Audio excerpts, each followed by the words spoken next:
yang mana jurusan ini diprioritaskan atau orientasinya untuk kita bisa mengajarkan bahasa Arab dengan baik melalui metode-metode yang telah kami tempuh. Perkenalkan dulu, nama saya Rifki Al-Ghifari dan sekarang akan belajar bersama-sama strategi pembelajaran bahasa Arab. Nah, lihat sini teman-teman. Nah, sekarang, sebelum ini kita harus memahami dulu. Kita di sini belajar menggunakan metode dilema, diskusi, lalu menjelaskan materinya. Nah, yang mana kita itu antara siswa dan guru ada interaksi lebih lanjut dan kita itu supaya kita mencari bersama-sama gitu. Enggak hanya saya saja, tapi kalian juga mencari. Nah, sebelumnya saya menjelaskan sedikit mengenai prinsip umum yang mempengaruhi metode pembelajaran. Nah, kita harus mengetahui dulu apa itu prinsip, apa itu pengaruh, apa itu metode, dan apa itu pembelajaran. Oke, prinsip adalah pokok dasar atau pijakan, gitu. Terus pengaruh, yakni kekuatan yang timbul dari sesuatu, gitu, yang dapat mempengaruhi kita dalam belajar. Gitu. Yang ketiga, metode. Metode itu apa sih? Nah, metode itu cara yang digunakan untuk melaksanakan sesuatu. Di sini pembelajaran yakni jadi melaksanakan pembelajaran agar pembelajaran kita lebih baik. Yang terakhir pembelajaran itu sendiri apa? Suatu sistem yang bertujuan untuk membantu belajar siswanya. Nah, selanjutnya lihat lagi ke sini.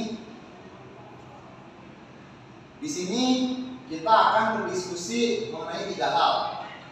Dari judul tersebut ada sub-subnya, yakni hal yang 3 gitu, singkatnya yang 3. Yang pertama, faktor yang mempengaruhi proses dan hasil belajar. Yang kedua, apakah perlu motivasi dan tujuan belajar. Dan yang terakhir, urgensi guru dalam memahami perbedaan individu dan potensi belajar.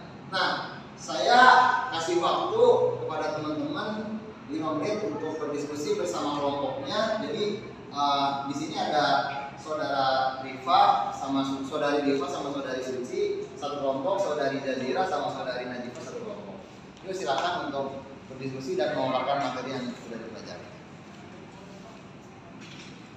Kita telah berdiskusi mengenai sub-sub bahasan yang perlu kita bahas dan perlu kita paparkan, yakni 3 hal.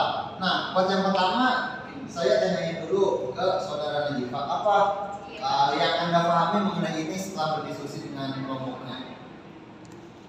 Kalau yang aku paham ini ya Pak, faktor yang mempengaruhi proses dan hasil belajar itu ada 3 Pak. Faktor yang pertama adalah internal dari siswinya sendiri, kemudian ada faktor eksternal siswa, kemudian yang ketiga ada pendekatan belajar. Jadi kalau misalkan di yang internal siswa, faktor fisiologisnya ya Pak, kayak kondisi fisiknya, individunya kayak gimana. Terus kalau psikologisnya itu mungkin kayak dia iya, minat motivasinya itu kurang kayak gitu-gitunya. Terus cukup. Berarti dalam faktor-faktor itu ada internal sama eksternal ya? Sama pendekatannya. Oke. Lanjut, yang kedua, apakah perlu motivasi dan tujuan belajar? Gimana? Jazira yang tadi didiskusikan gimana aja? Ya Pak, menurut saya apakah perlu motivasi dan tujuan belajar itu perlu. Kenapa? Karena di sini dijelaskan juga kalau motivasi itu sebuah tenaga yang menggerakkan dan mengarahkan aktivitas seseorang. Jadi kalau kita mau ngelakuin sesuatu atau hal apapun itu harus ada motivasi penggeraknya, yang alasan lah kenapa kita harus melakukan hal tersebut. Dan motivasi juga merupakan tujuan dan alat dalam pembelajaran. Maka dari itu kita harus punya tujuan dulu nih, baru tujuan itu bisa kita jadikan motivasi. Jadi menurut saya perlu gitu. Oke, berarti motivasi sama tujuan itu menunjang untuk kesuksesan dalam belajar ya? Nah, oke. Lanjut yang terakhir, urgensi guru dalam memahami perbedaan individu dan potensi belajar. Gimana sih yang tadi telah didiskusikan? Mungkin kalau menurut dari diskusi kita itu gini Pak, urgensi guru dalam memahami perbedaan individu dan potensi belajar itu ada 4. Yang pertama itu ada agar pembelajaran dilaksanakan secara optimal, dan yang kedua agar pembelajaran dilaksanakan terukur dan bermakna, dan yang ketiga agar peserta didik merasa diperhatikan, dan yang terakhir agar peserta didik mempunyai atensi lebih kepada guru tersebut. Oke. Seperti itu. Berarti ada poin-poinnya ya. Ya. Nah, lanjut Saudari Diva, kesimpulan dari itu semua apa, Saudari Diva? Ya, jadi kesimpulannya, proses belajar itu merupakan proses yang terjadi sepanjang hidup manusia. Proses ini memberikan pengaruh atau hasil dari proses belajar terhadap setiap individu yang kemudian terlibat dalam proses pembelajaran. Nah, terdapat 3 faktor yang mempengaruhi proses dan hasil belajar, yaitu yang pertama faktor internal, yang kedua faktor eksternal, dan yang ketiga faktor pendekatan. Dan di sini juga kita akan mempelajari motivasi. Jadi motivasi dan tujuan belajar itu merupakan salah satu prinsip umum yang mempengaruhi metode pembelajaran. Karena motivasi mempunyai kaitan yang erat dengan minat. Mungkin itu Pak. Oke. Berarti inti dari semua ini yang pertama faktor itu ada 3, pendekatan internal sama eksternal.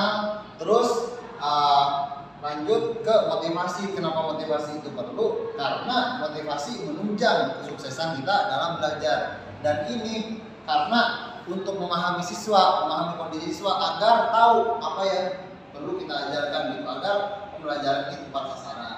Nah, intinya gitu ya teman-teman. Terakhir di sini kami kasih quotes.